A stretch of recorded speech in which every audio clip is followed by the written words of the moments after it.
What is going on, guys? Jason Burke here, Styles Clash for Life, coming at you on YouTube. And today I've got another edition of The Drive-In where I watch recently released films and tell you guys whether they're worth watching, worth waiting for, or worth skipping altogether.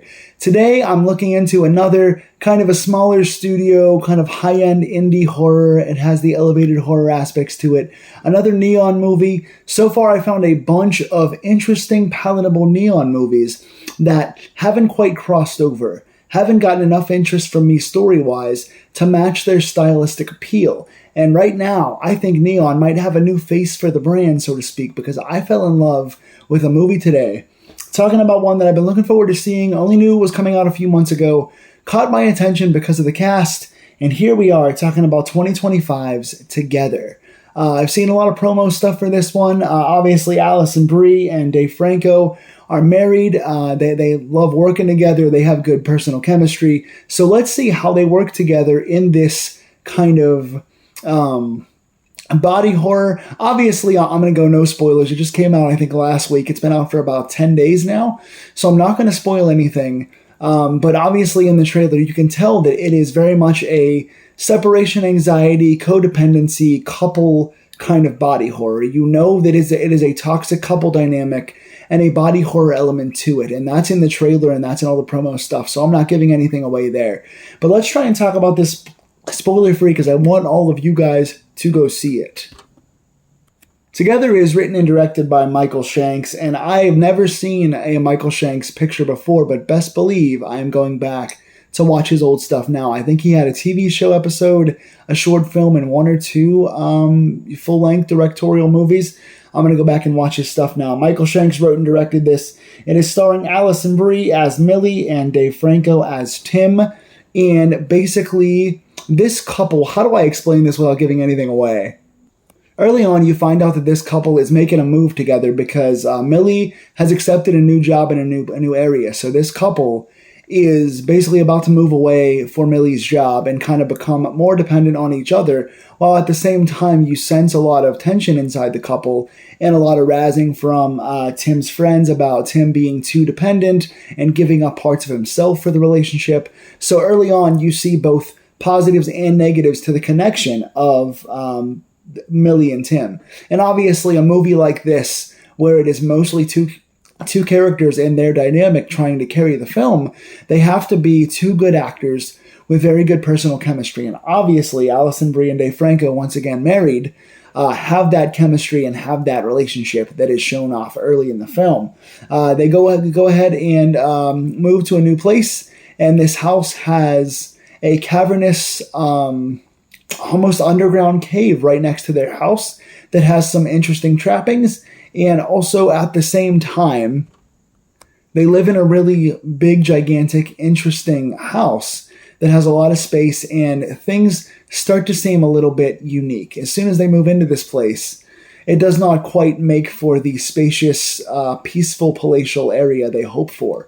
So the combination of the neighborhood, the pit that's next to their house, the house itself, and the relationship itself, you start to see the interweavings of the relationship and the two individuals going a little bit haywire as they try to separate from each other and have tension inside the relationship. That's about as well as I could sum this up without giving things away. Right away, first things first, the imagery of this movie. Not only is this a beautifully shot film that uses unique shots, which is another one of my positives later on, uses unique shots to tie in the movie together, but also the general imagery of this. There are some chilling things.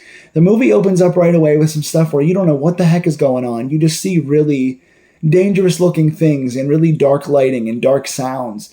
And you see images right away that you're like, what the heck is this? It builds tension instantly and keeps you in the dark, literally and figuratively, while trying to figure out what these grotesque things mean. And as the film goes on, there are some images in this, the likes of which, tension-wise and horror-wise, I haven't seen in a long time. It's a true definition of psychological horror, where it's horror and the images are really dark, but it's not just throwing jump scares at you. It's not just relying on quietness the entire time. It is tension by virtue of using the camera to capture things we haven't seen before.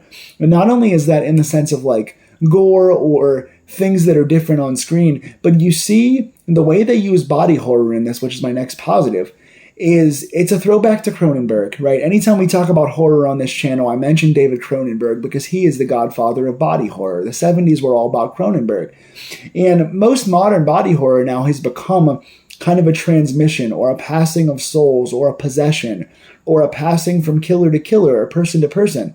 This is not necessarily a possession and taking of the body, but a slow amalgamation of the body, a slow connection. You see in the trailer, there are moments of like eyes getting close together and lips getting close together and things being stuck and physically pulled magnetically toward each other. And that's a big theme in this. You get true definition of character acting, character work, and body horror melded into one. And there are many other themes in this that I can't talk about, but the body horror aspect in conjunction with the imagery is amazing. Next thing, chemistry. I said it before. This movie hinges mainly on two characters. There are several other background actors. One third character is pretty important as well.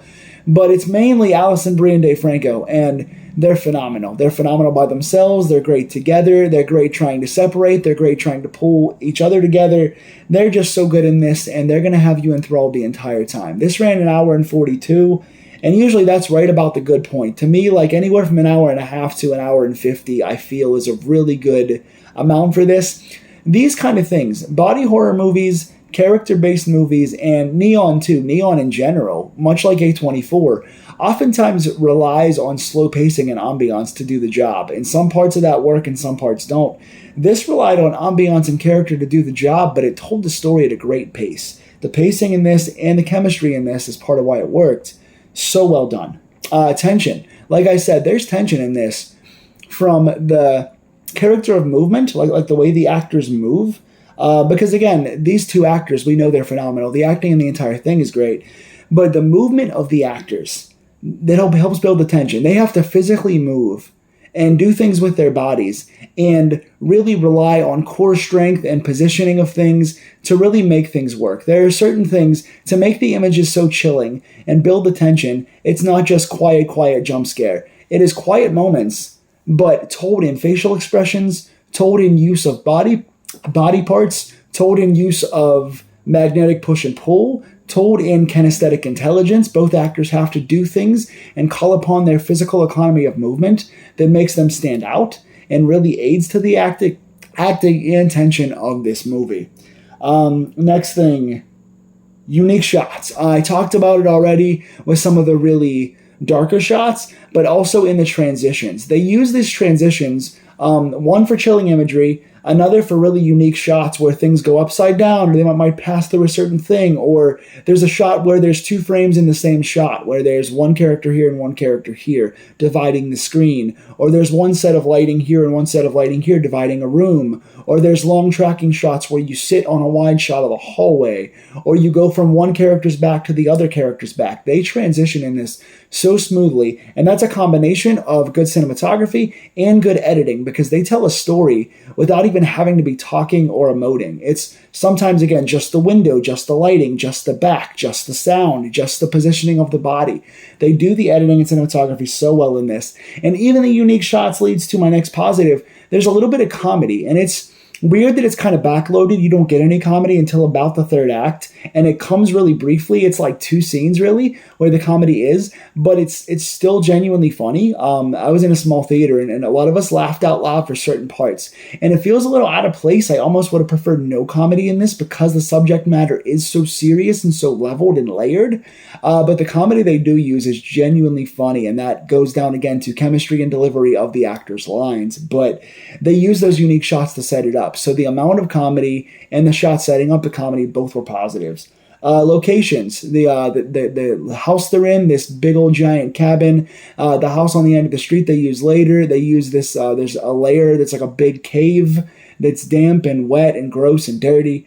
Everything they use is lit to perfection, dark but not too dark. Everything has a different tone to it, and that tone changes as the film goes on, and they manage to really capture the right places in this film. Themes. I can't talk about some of those themes, but again, the ones you know of already, body horror and codependency in relationships. They did probably my favorite. This might be hyperbolic because I just watched the movie and it's brand new and I'm really excited about it, but they just did, perhaps for me, one of the best, maybe the best ever, if not at least one of the best, if not one of the best in recent memory. So I'm trying to hedge my bets here. But to do like couple romantic relationship turned into horror, they did this so well. And again, just being a neon movie and being a little dark and being maybe even a little slow at points will not be for everyone. And it usually, some of those things wouldn't be for me. This is very much for me. I revel in horror and I revel in dark, toxic relationships and relationships gone wrong. I love a good love story and I love a good breakup story and I love a good horror story. And they managed to meld so many different things into this that they did, probably for me. If you're looking at psychological thriller plus body horror plus character development, you're looking at a great mashup, a very smooth combination of relationships into horror. They told the story so well, and it was linear, and it made sense, and the decisions made sense, and the ending paid off, and that's my next thing. But there are other themes. There are other themes in this that I can't talk about because I don't want to spoil anything, but a bunch of things that are important kind of pop up and mesh well into this subgenre of all of its own. All of these different cool things that are sometimes overdone. We've seen movies like this before, and they're usually done more overtly, or they're done in much slower pace, or they're holier than thou and they try to preach to you, or they try too hard to hit you with a lesson and it feels too after school special, right? But this is done so well, and most important, the ending, because this movie unfolds itself in such a nice way and has such a good roller coaster, and it builds so well, and there's so many good moments that stand out in both the acting and the shooting and the characters. It all just works well. But if the ending had been terrible, it would have almost made you kind of go, oh no, I wasted my time on this. And the ending was wonderful. I loved how this worked out. They wrap this thing up in a nice little bow, and it eventually goes into a place that you think it's going to go, but it does so well. Sometimes going from A to B to get to C is not a bad thing. Just because you can predict the ending or parts of the ending, or you have a general idea of where it's going to go, sometimes the obvious choice is the right choice. And it was here. They could have tried to get too cutesy. They could have tried to subvert expectation and made something that made no sense, but they took the fairly obvious route, got there a good way, and paid it off in a good way. I love this movie, if you couldn't tell. Again, this ran 1 hour and 42 and could have gone much longer for me. This right now, so far, granted, we're only in the beginning of August. There's plenty of time to go. I'm seeing Weapons in about 7 to 10 days, and I'm very excited about that. That's another one I'm real looking forward to.